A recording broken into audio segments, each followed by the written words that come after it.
Hello, good morning, everyone. Thanks for the introduction. My name is Shadan, Sadeghian Borojeni, and today I'm going to present our work titled as Field and Movement, Real Motion Influences Responses to Takeover Requests in Highly Automated Vehicles. I am not alone in this work, and I'm here on behalf of my co-authors, Susanne Boll, Wilko Heuten, Heinrich Bülthoff, and Chuang.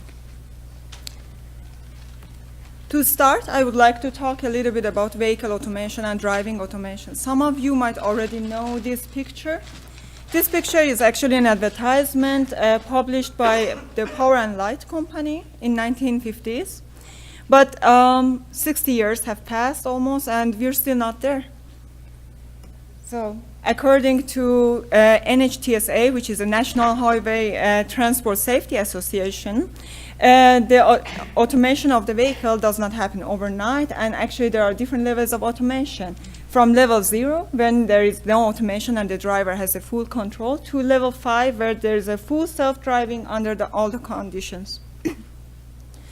And they have predicted that the next generation of the automated vehicles on the road belong to level 3, which is a limited self-driving automation.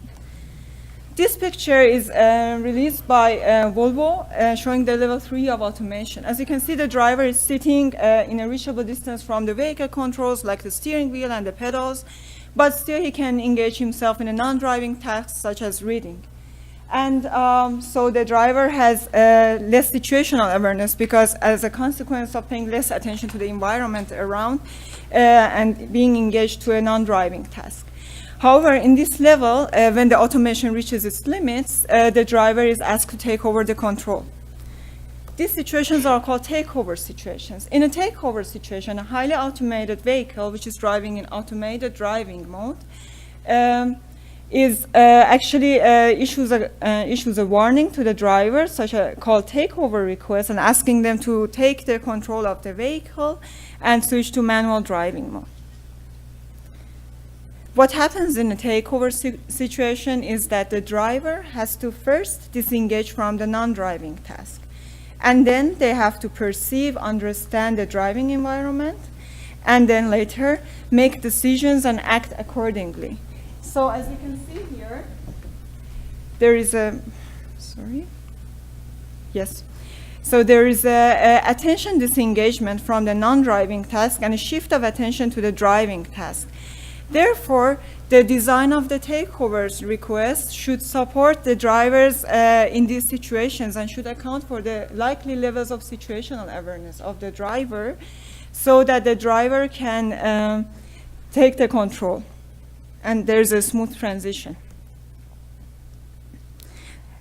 So we are not the first one looking into takeover request designs. In the last years, many researchers have looked into the takeover request designs from different perspectives. For example, one of them were traffic density, and how the traffic density can affect drivers' responses to the takeover situations, or the duration of automated driving and the out-of-the-loop state and the longer duration, resulting in less awareness of the road and worse performance.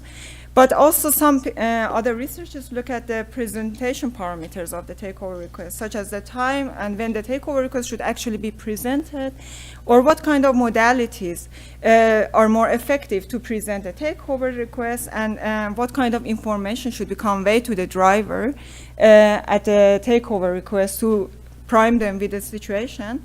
And finally, some of the researchers looked at the conveyed situational urgency by communicating the level of urgency of the upcoming takeover maneuver to the drivers. However, most of these studies have been conducted in fixed-based driving simulators like this one. And in a fixed-based driving simulators, we don't have the motion perception, which is actually what we have in a real-world driving scenario. And we don't just get our information and situational awareness through visual cues, which we get through this simulator, but also through motion perception and vestibular cues. Therefore, the studies which were conducted in motion-based driving simulators have shown that motion actually influences the driving, and perception of real motion influences driver situational awareness, response time, lateral and speed control, and braking strategies.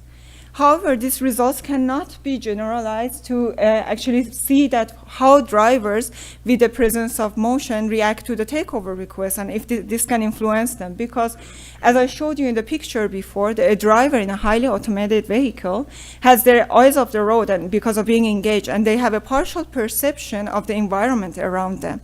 And therefore, we cannot generalize this. So we conducted an experiment in which we actually investigated the effect of motion perception on drivers' responses to takeover situations, as well as the conveyed queue urgency for the takeover request and road trajectories. This experiment was conducted in a moving-based driving simulator in Max Planck Institute of Biological Cybernetics in Tübingen, Germany.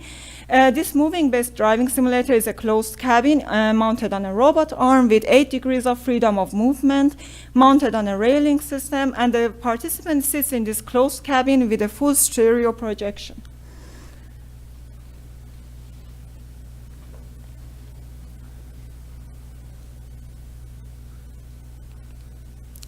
We investigated 3 research questions. Our first research question was looking at does perceiving motion affect one's ability to respond to takeover requests? So we were looking at the previous work, if the motion actually increases situational awareness, would it actually improve performance in the takeover request responses? The second research question is that does perceiving motion affect workload? So we were thinking that if we actually perceive this conveyed information through motion cues, do we have an increased level of workload because of processing this information? And finally, we were wondering that does perceiving motion influence performance in a non-driving task? Because we assume that we are actually processing more information in the motion condition. This is the experiment design of our experiment. We had a within subject design. The picture, but the motion was not the only independent variable. We had 2 other independent variables in this experiment. One of them was the road curvature, where the takeover requests were actually presented. And with 2 levels, we had straight and curved segments of the road. And the other one was the queue urgency, and which had 2 levels of low and high. Depending on the upcoming curvature of the road, we mapped the low urgency queue to when the upcoming road is a straight segment of the road, and the high urgency to the curved segments of the road. So look at this simulated path of our experiment. In this path, we defined 8 waypoints for presenting takeover requests. And let's take this condition, straight and low, and look at this one, for example. So as you can see, the takeover request is presented in a straight road segment, and as the upcoming road segment is also straight, so it's conveying also a low urgency queue.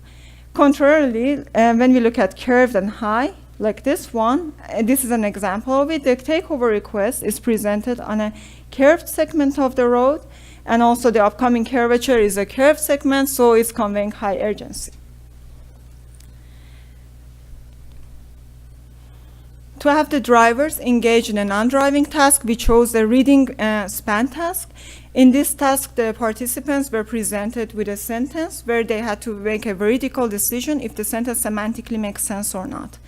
After each sentence, they were presented with a to-be-remembered word. And after 3 to 5 sentence word pairs, they had to actually insert the to-be-remembered words in the presented order. This task was chosen because of its similarity to reading, texting, having a conversation, which are the predicted tasks to be performed in non-driving, in a highly automated driving context. To answer our first research question, if the motion actually has an effect on the performance of the driver and responses to takeover requests, we measure the reaction time, which is the time between the presentation of the takeover request and the button press to activate manual driving mode. To also have an indication of the driving performance, we measure the lateral deviation, which is the difference between the vehicle position and the lane center. And to answer the second research question, we measure the workload ratings using NASA TLX questionnaire. And finally, to answer our third research questions, We measure the performance on the reading span task in two scales called overall accuracy and partial credit unit scores. We had, as I said, we had a within subject design, and we had two conditions, motion and no motion. Each condition had 3 test blocks, fully counterbalanced, and each test block had a 20-minute duration. The whole experiment, including breaks and also training, had a duration of 4.5 hours per participant. So now I show you a trial of, sorry. Yes, one trial of the experiment in the moving condition. As you can see, the driver is performing the non-driving task on a tablet PC, which is mounted on the right side of the steering wheel in the simulator. When the driver gets an audiovisual takeover request, which is presented through an ambient light display and an auditory cue, as you can see here, they take over the control by pressing the button and start controlling the vehicle movements. And then when the light goes green, it's an indication that the situation is safe enough to hand over the control back to the automation, as here, and going back to the non-driving task. Let's go to the results. So our first research question was that, does perceiving motion affect one's ability to respond to takeover requests? Our answer is yes. Participants had significantly faster reaction times when motion was presented. And this is actually confirms our prior hypothesis that when motion is conveyed to the participants, they have a higher level of situational awareness, they are more alert, and they can take over control faster. We also had a significant effect of urgency in line with the previous work. So participants were mostly responding faster to high urgency cues than to low urgency cues, but that was not the whole story. We had a 3-way interaction between motion, curvature, urgency, and this showed that participants only answer to high urgency cues faster when the takeover request is presented at a straight segment of the road. But when the takeover requests were presented at this curved segment of the road, they actually were answering faster to the takeover, slower to the takeover requests with high urgency than to the ones with low urgency.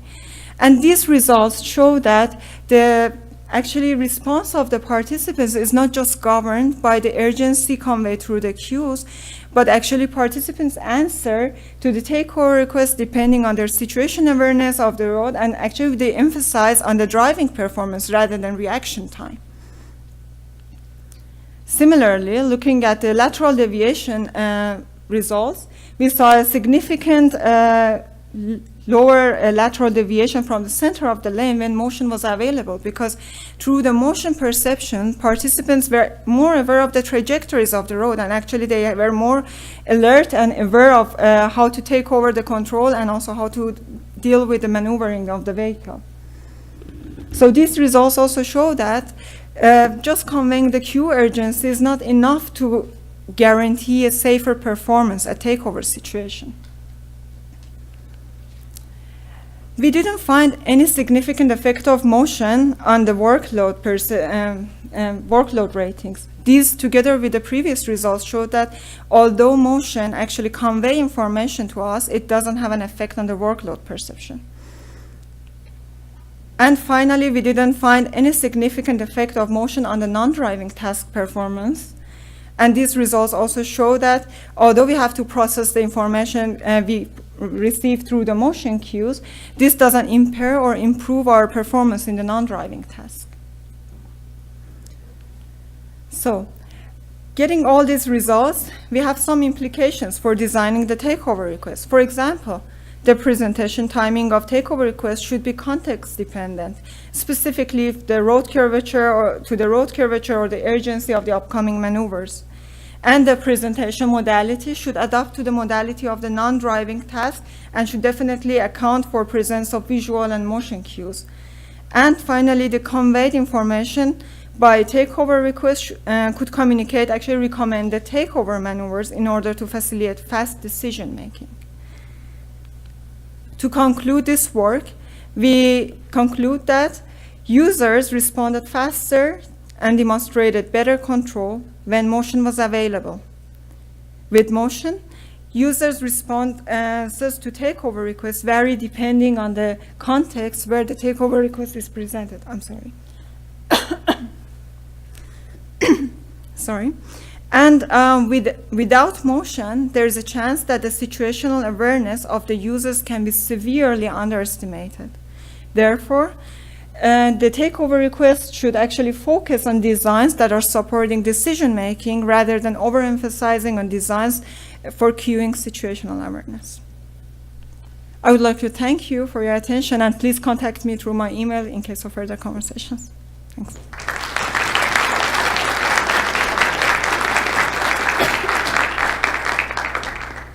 Hello. Great talk, Shadan. And congratulations on the honorable mention. Thank you. Before I ask my question, I just want to pitch a session on Thursday, 9 o'clock. There will be a panel on automotive interfaces and including automation. 9 o'clock Thursday is not an attractive time, but the content will be great, so it will be worth waking up early. That's it. I was wondering whether you have any insight in when the user handed over to the car again. Mm-hmm. Because so did they from what I understood, the car initiates that it takes over from the driver again. So did the users still engage with the driving task, or were they right away off to the secondary task? Do you have any insights on that process? I looked a little bit into that data actually, and I didn't really, I just looked at the plots, and because I was curious, and I looked, what I saw is that mostly because we had told them that the green light is an indication that everything is safe and they can go back to the non-driving task. Most of our users actually pressed the button and went back, because we had told them that they should perform their best in the non-driving related task. And they actually thought that it's an IQ test, because it's pretty difficult task, and they were also really focused on going back and doing their best there. So, yeah. This is a kind of a curious question. It's very hard to design research to measure these things, so I'm very impressed with that. Thank you. I'm impressed with your paper. I didn't read it yet, but I was thinking of using your system differently. Mm-hmm. Using it as a driver's test to determine whether people could drive in semi-automatic, automatic cars, and also as a way to learn how to respond. Yeah. Because I'm sure that you saw learning in your study. Did you? I would say because, for example, no simulation, also specifically this one, although it's being one of the best in the world, has a one-to-one mapping to the real-world condition. We cannot say no simulation have a new object effect. So, and everybody is really excited to get into such simulators. And yes, there can be a chance of using these systems for first studies or first training sessions. But at the moment, I cannot answer this question to say, let's say that if this would work or not. So, thank you. But interesting, thank you. Okay. Sure. Hi. Thanks. That was a very nice talk. Shamsi Iqbal, Microsoft Research. I had a quick question on the non-driving task. Mm-hmm. So when people took over, and there was a little bit of time gap, and you said that you didn't see any differences in the performance of the non-driving task. Mm-hmm. Did you have a sense of what people were doing right before they took over and when the request came in between that time? So were they trying to leave the secondary task at a more stable state when it was a non-urgent condition, or did they switch over immediately? So there was kind of a variance when we were looking at the participants by observations. So we didn't have an exact synchronized data between the simulator and the non-driving task. But it was various. Some participants had more emphasis on the higher performance on the non-driving task, and they tried to answer type in the last words and resume. But the other ones tried to just switch to the driving task, because the training session, we had actually told them that when you have to take over, this is your primary task, and this is what your performance counts for. So that's what we observed. But sure, there's some tendency, and for especially remembering for later on for resumption of the task. Yes, some participants have that. Thank you.